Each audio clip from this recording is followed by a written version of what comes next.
اب اپنا بیگ رکھ کے گیا ہے، کسی نے آ کے وہاں زبردستی بیگ رکھ دیا، آپ کو پتہ ہے میں رائٹ پہ ہوں.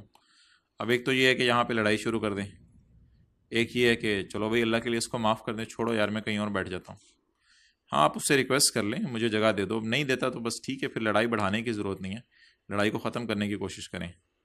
تو اس لیے زندگی میں کبھی لڑائی بڑھانے والے نہ بنیں، ہم ہمیشہ ختم کرنے والے بنیں. اور یہ فضیلت سامنے ہو کہ اللہ جنت کے اندر ایک محل عطا فرمائے گا.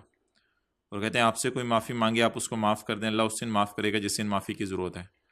اور آپ سے کوئی معافی مانگے آپ اسے معاف نہ کریں، اللہ آپ کو اس دن معاف نہیں کرے گا جس دن معافی کی ضرورت ہے.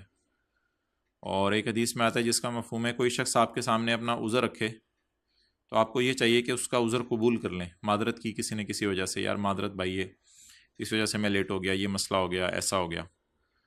کیونکہ اگر آپ فرمایا کسی نے عذر آپ کے سامنے پیش کیا اور آپ نے اس کا عذر قبول نہ کیا تو ایسا گناہ ملتا ہے جیسے ناحق ٹیکس لینے والے کو گناہ ملتا ہے، اتنا گناہ ملتا ہے جس نے عذر قبول نہ کیا.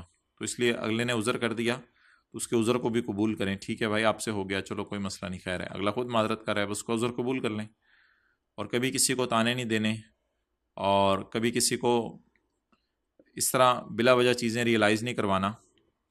نبی صلی اللہ علیہ وسلم کے ایک صحابی، ان کے لباس کے اوپر ایک رنگ نظر آ رہا تھا، تو پوچھا یہ رنگ کیسا نظر آ رہا ہے؟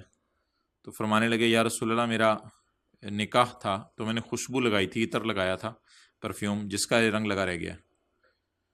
تو مفتی تقی عثمانی صاحب کہتے ہیں کہ ہمیں کہیں حدیث کی روایات میں یہ نہیں ملا کہ انہوں نے یہ نبی صلی اللہ علیہ وسلم نے ان صحابی عبد الرحمن بن عوف رضی اللہ عنہ کو یہ کہا ہو کہ تم نے اپنے نکاح پہ مجھے بلایا ہی نہیں. یہ باتیں ہم کامنلی ایک دوسرے کو کہہ دیتے ہیں، تم نے یہ کیا ہی نہیں، تم نے مجھے فلاں موقع پہ یاد ہی نہیں رکھا، تم نے تو یہ نہیں کیا. تو کہیں پوری روایات میں یہ نہیں ملا کہ نبی صلی اللہ علیہ، بلکہ آپ صلی اللہ علیہ وسلم نے ان کو ولیمے کی ترغیب دی کہ تم اپنا ولیمہ کرو.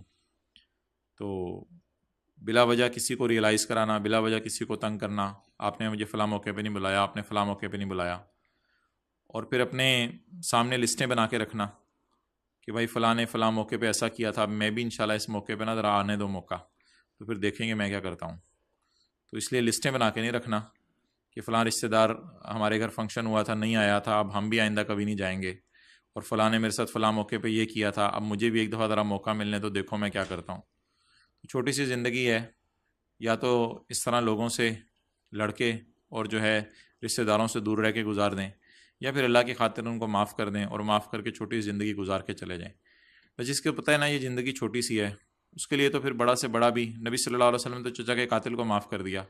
تو ہم نے خاندانوں میں جو لڑائیاں کی ہوئی ہیں، کسی نے ہمارا قتل تو نہیں کیا. کئی گھروں میں کوئی لوگ 5 سال سے نہیں گئے، کوئی لوگ سال سے نہیں گئے، کوئی لوگ 2 سال سے نہیں گئے. نبی صلی اللہ علیہ وسلم صدقے کی ترغیب دے رہے ہیں، تو ایک صحابی تشریف لے آئے، تو انہوں نے فرمایا یا رسول اللہ میں تو اپنی یعنی کہ جو عزت نفس تھی وہ صدقہ کرایا. تو کہا وہ کیسے؟ کہا میرے پاس کوئی مال تو تھا نہیں میں صدقہ کروں، لیکن فلاں سے میری لڑائی ہوئی تھی تو میں گیا اور میں نے خود جا کے پھر اس سے معافی مانگ لی، تو اس لیے میں تو اپنی عزت نفس صدقہ کرایا. تو اس لیے صحابہ کے پاس کچھ نہیں ہوتا تھا تو بس اللہ کی خاطر دوسرے سے معافی مانگ لی، ہاں بھائی چلو میرا قصور ہوگا پھر بھی تم مجھے معاف کر دو تاکہ معاملہ کلوز ہو جائے. تو اس لیے چھوٹی سی زندگی ہے، کیا کسی سے لڑائی کر کے کر لینا، کیا کسی سے جو ہے جھگڑ کے کوئی چیز حاصل کر لینا. جو کسی مثال کے طور پہ کسی نے ایک بہن کی زمین دبا لی، صرف ایک بالشت، 1 مرلہ 2 مرلے 3 مرلے نہیں، ایک بالشت، تو زمین سے لے کے آسمان تک جو یہ زمین سے لے کے نیچے تک 7 زمینیں جو ہیں، تو اس کا گلے میں توک پہنا کے اس کے گلے میں ڈالا جائے گا، تو اتنا بڑا نقصان ہوگا. کسی نے کسی کی کوئی چیز دبا لی، پرانے زمانے میں تو کسی کا کوئی ایک واقعہ کتابوں میں لکھا ہے کسی کا سیب کھا لیا تو اسی پہ اس کو ٹینشن پڑی تھی، بھائی یہ میں نے کسی سے پوچھے بغیر اسی چیز استعمال کر لی ہے، کتنا بڑا نقصان کر دیا. اس لیے چھوٹی چھوٹی چیزوں میں دوسروں کی چیزیں استعمال کرنا بلا بغیر پوچھے ان کی جو ہے وہ چیز استعمال کر لینا. تو اس لیے پوری زندگی میں بس مجھے یہ استحضار ہو، خودداری والی زندگی ہو، بس جو اللہ نے مجھے دی ہے میں وہ استعمال کروں، مجھے دوسروں کی چیزوں سے کیا. اور دوسری جو زندگی گزارنے کا بہترین اصول ہے، اکثر لوگ کہتے ہیں ٹینشن ہے، پریشانی ہے، تو بس یہی حدیث ہے جس کے بارے میں آتا ہے کہ دنیا کے معاملے میں اپنے سے ہمیشہ نیچے والے کو دیکھنا ہے اور دین کے معاملے میں اپنے سے اوپر والے کو دیکھنا ہے. جب دنیا کے معاملے میں اپنے سے اوپر والے کو دیکھیں گے تو آپ کی زندگی ہمیشہ پریشان رہے گی، کبھی بھی سیٹسفائیڈ ہو ہی نہیں سکتے. وہ 3 مرلے کے گھر میں ہے، وہ 5 مرلے والے کو دیکھ رہا ہے.